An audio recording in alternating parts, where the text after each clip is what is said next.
You know what I love about Mondays? It's not more shit. It's, wait, no, I was thinking the more shit. More Shit Mondays is brought to you by WhatsApp. Check out the recap of my live chat of the Chiefs game with Caleb Heron this week on NGL. It was amazing because Caleb was there. Anything he does is amazing. Anyway, roll it!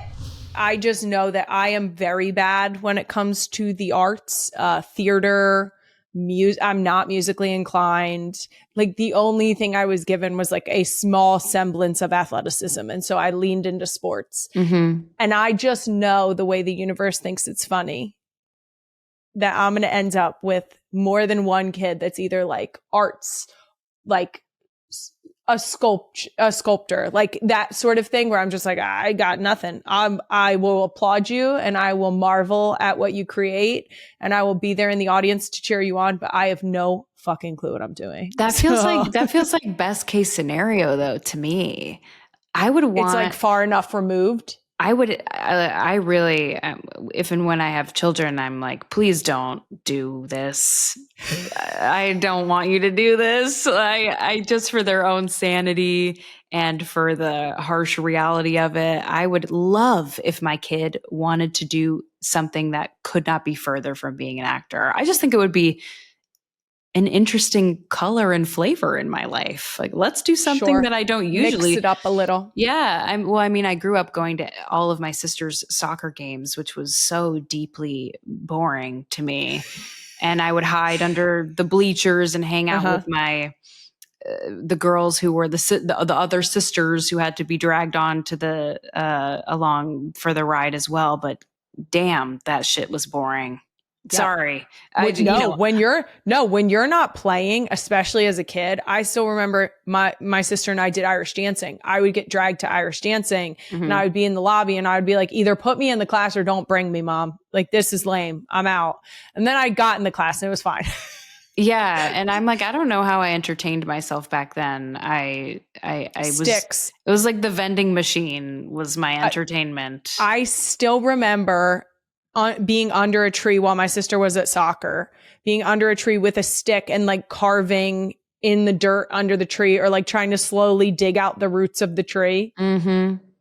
Those were my ADHD activities. Lots of like pulling grass on the ground, sitting on the sidelines. Yeah, absolutely. But I look back on that kind of fondly though. I was like thankful that I didn't have a fucking iPad in front of my face. Preach. That's the key. We were better for it, okay? I agree. I worry about what's going on right now.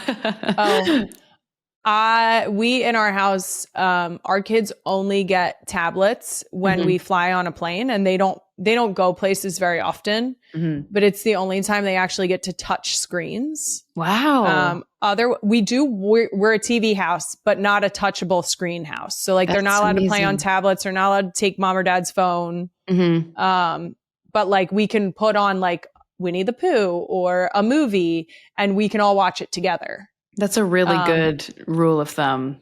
Well, when you see them get like locked into a screen, the first time I ever gave our kids a tablet, I was like, holy shit, are you still with us? Like, are you good? Yeah. It was alarming how like fully zoned in they were, where I was like, I'm good. It's scary.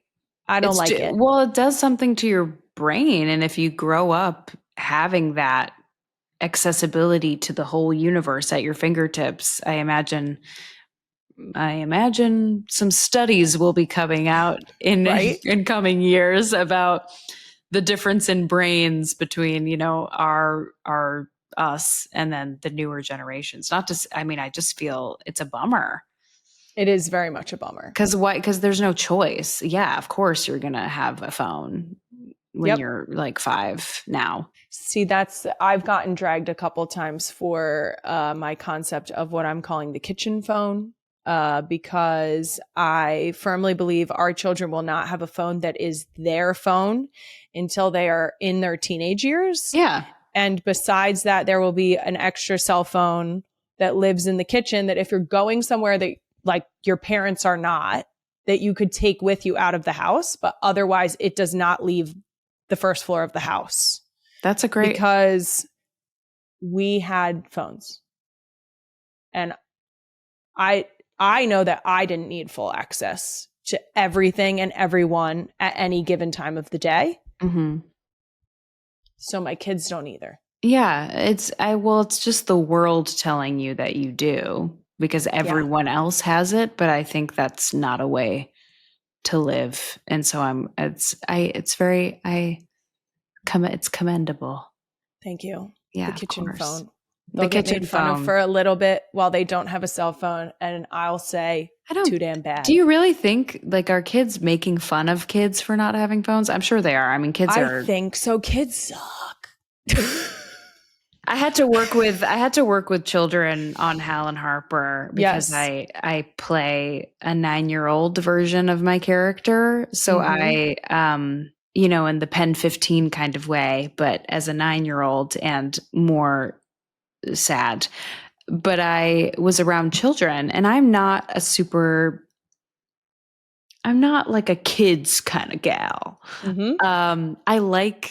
I love that you admit that. I love when people admit it because honestly, now that I have 4, I'm like, am I a my kids person or am I a kids person? Yeah, I'm sure. Well, I imagine I will be a big fan of my own offspring, but it would be troubling if not. But as far as other people, and yes, like I have a goddaughter who's my cousin, and I love her to death, and I have little twins in my family. So I love kids that are related to me. Mm-hmm. I think anywhere outside of that gets a bit rough. Yes. So I totally understand. But I was working with 9-year-olds on Hal and Harper, and they were fine. Like I wasn't trying to strike up a conversation with them, and they weren't really trying to talk to me either. But it was, I mean, my character is supposed to feel out of place amongst them anyways. But it was definitely funny to be. I don't know, what other situation would I be in filming in a 3rd grade classroom? But it was interesting. Kids are really, when you just put a camera on them and let them go, it's so good and funny. We have so much unusable footage from when my kids crash this podcast set, and it is just, it's chaos. Like put them in front of a microphone even, and they're just like, let me tell you about this thing that happened 17 months ago. Right. And it's like, really? That's what sticks out to you right in this moment. That's so interesting. I love whatever pops into their head.